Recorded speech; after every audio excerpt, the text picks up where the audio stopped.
Hello and welcome back to the channel. So this is a very special video. This is showing my Halloween display of 2025.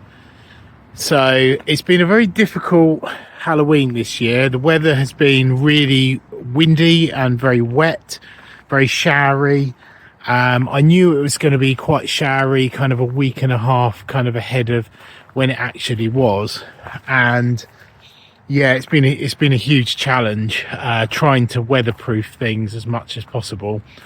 But yeah, let's have a look around. So this is the Dead and Buried burial ground. So as you come in here, the ghosts basically have a nice coloured light on them and they look really good in the dark. I will do a night tour as well, just to show you guys what it looks like. So down here we have the werewolf, which I've put under the sort of shelter here. So that protects all the electrics basically from the weather. It's pretty showerproof in there. Just if there's torrential rain and high winds, and it obviously blows the water in there. So we've got my kind of skeleton kind of digging and things in the graveyard. So as we look towards the front here, this is my graveyard. So a lot of these props, all the gravestones I've made myself. They're made out of wood and they're rendered with a tile adhesive, and then I just put various props in amongst them. Now I do have lots of solar lights lighting up different pathways and parts of the garden as well, which helps you kind of on the tour. I also have an electrical box underneath here, which there's basically going to be a animatronic prop set up in this location tonight when it stops raining on there, and that's mains powered. I run them off various extension cables. So this bit's a bit bare. Normally I'd have all my wooden fencing out, but not this year. This year's been really tough. So not only has the weather been really bad, but I basically had an accident when I was setting up a couple of days ago. I had a load of wooden kind of panels that I was putting together for like sheltering some of these props, and basically the wind picked it up and smashed it into my face. So one of my front teeth got completely shattered. And it's really painful, and I was sort of 3/4 of the way through the setup, so it's very difficult to continue the setup after having a root canal. So as you can imagine, not very fun. So but anyway, back to the haunt. So there's a couple of kind of random coffin and box items here, which quite generic sort of props that I've built, and they can go into any kind of location. And then this year I have Pennywise here, and I will put the Georgie figure out later on once the rain has passed. And we have the skeleton on the bike. And on this location here, there's going to be a marquee, which I'm going to put up in a couple of hours time. And that's going to house some of the clown props on there. So as we go through the back garden, you'll see various clown type props through here, and then it goes a little bit more generic. And as we head this way, you can see there's a couple of clowns actually inside the bar area here.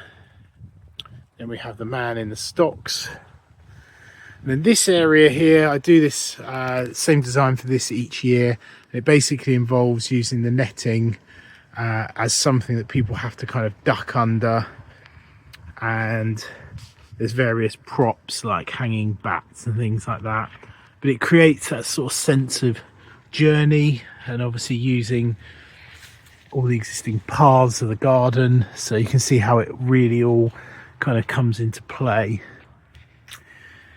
And here we have the burning witch prop, which I generally use every year now. Put some fairy lights around the bottom of that, and the skeleton with the torch there. The Witches of Nocturne Coven is the actual name of the Witches Coven, And this is my favorite area, I think, of the entire haunt. There's some really cool kind of witchy vibes, witchy props. You just see in the background there's the skeleton in the sauna, and the big witch there activates with a foot pad. Then we have the mine shaft, which I do every year, and it involves people ducking under like this, and you got this tunnel that goes through here. You got the TNT explosives there just to kind of match in with the theme. And then we've got hanging body parts all through this section, which taps people on the head as they go by, basically. And then we have a ghost prop that is activated with a foot pad there. And then you got the tunnel, which I use to maintain the back hedge. Then we have another prop here which has a touchpad. I'll show you that one in the dark. And then as you come around here, the prisoner will activate just as people go past. As we go around here, so this year, this is, some of these props are coming out, they're going in the clown area, but let's just go to the back here. Let's pop a light on and you can see. So this is my new prop for 2025. We have the big Jack-in-the-Box clown and a couple of horror figures in the background there, and then we have various toys, which some of them I've purchased this year, some of them are from previous years, but they all basically activate and do something. So that's going to be, basically this is the sort of toy box room. So then as we come out here, we've got a display that I had to put together kind of at the last minute really. I had a big gap in this section, and this is the kind of spider kind of lair bit, and it's just used basically the timber I had lying around, and I just had to use that as part of the display just to get it out of the way of the tunnel basically. Then we have the Game of Bones, which is the skeleton horse with a kind of warrior with his stick there. And then we have the various cages, so we've got little skeletons in there, rats and monkeys and snakes and everything.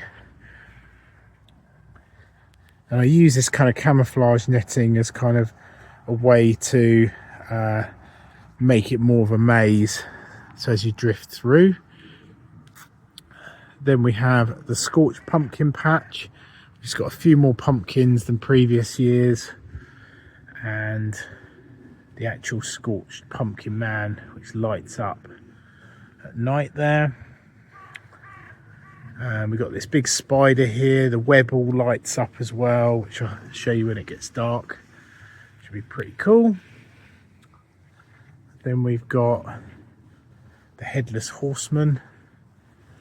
This one can activate with it's basically the legs of the horse move and its head goes up and down and things like that. But tonight I will probably have it just so the pumpkin and the eyes are lit up, and the pumpkins beneath will be lit up as well. As you come through here, you then got the banjo skeletons, which again will light up, sing a song and everything. And then the final area is the campsite, which you can see the little tent, and normally I put this kind of bowl that they use to cook in, that usually goes over the top of the actual fire pit there, but we do plan tonight to use the fire pit, and hopefully I can get it going, and we will be doing s'mores. So today is actually Saturday the 1st of November, and we had a huge amount of rain on Halloween night. It's probably one of the wettest and windiest that we've had, so a lot of these paths are looking pretty muddy now. But although we got showers coming in this afternoon, they will be over by the time the actual Halloween party for the friends and family will be on. And yeah, I'll be able to basically use a lot more of the animatronics and stuff, which would be great because it was a little bit bare last night with only the very basic setup. Something to possibly improve on in future years on that one. And quick note for all you guys that are into the garden and everything, the garden's looking super. At the beginning of November, I'll be doing a tour soon, just show you what's still thriving in the garden. Obviously there's a few tweaks and changes which I'm thinking of making, which I will bring to you in a future video. Just things for next year really. But yeah, I hope you've enjoyed the daytime tour, and I hope that has kind of fleshed out how I do Halloween here on the Halloween 2025 year. So I hope you've enjoyed the video, and I'll see you guys on the next one. Thanks for watching.